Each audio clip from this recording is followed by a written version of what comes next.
ইরানের সম্ভাব্য হামলার আশঙ্কায় তুরস্কে ন্যাটো সম্মেলন শেষে মার্কিন প্রেসিডেন্ট ডোনাল্ড ট্রাম্পকে গোপনে দেশটি থেকে সরিয়ে নেওয়া হয়েছিল। এ সময় বিভ্রান্তি তৈরির কৌশল হিসেবে তাকে খাবার পরিবহনের একটি কার্টের মাধ্যমে একটি সামরিক বিমানে নেওয়া হয়। সোমবার এক জ্যেষ্ঠ মার্কিন কর্মকর্তা এ তথ্য নিশ্চিত করেছেন। তুরস্কে যাওয়ার সময় ট্রাম্প কাতারের দেয়া একটি বোয়িং 7478 বিমানে ভ্রমণ করেছিলেন। তবে ফেরার সময় তিনি পুরনো এয়ারফোর্স ওয়ানের একটি বিমানে ফিরবেন বলে জানানো হয়েছিল। পরে ক্যামেরার সামনে তাকে ওই বিমানে উঠতেও দেখা যায়, তবে সেটি ছিল নিরাপত্তা কৌশলের অংশ।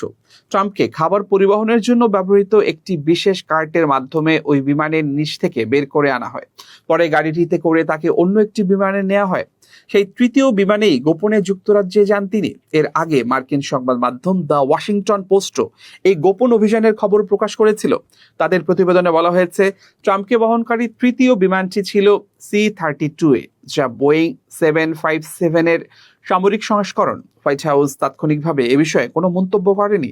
মার্কিন প্রতিরক্ষা দপ্তরও এ সংক্রান্ত প্রশ্নের জবাবের জন্য হোয়াইট হাউসের সঙ্গে যোগাযোগ করতে বলেছে। এর আগে হোয়াইট হাউসের যোগাযোগ পরিচালক স্টিভেন শেয়ং ইঙ্গিত দিয়েছেন, তুরস্ক থেকে ট্রাম্পকে ফেরানোর ক্ষেত্রে বিভ্রান্তি তৈরির কৌশল ব্যবহার করা হয়েছিল।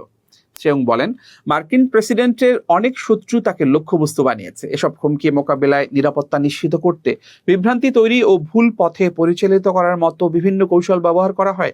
ট্রাম্পকে গোপনে তুরস্ক থেকে সরিয়ে নেওয়ার ঘটনায় বোঝা যায়, মার্কিন কর্মকর্তারা সম্ভাব্য নিরাপত্তা হুমকিকে গুরুত্বের সঙ্গে বিবেচনা করেছিলেন। এর কারণে সাংবাদিকদের কাছেও ট্রাম্পের ফেরার বিষয়ে বিভ্রান্তিকর তথ্য দেওয়া হয়েছিল। তাদের জানানো হয়েছিল, ট্রাম্প যে বিমানে উঠেছেন সেটিতে তিনি তুরস্ক ছাড়বেন।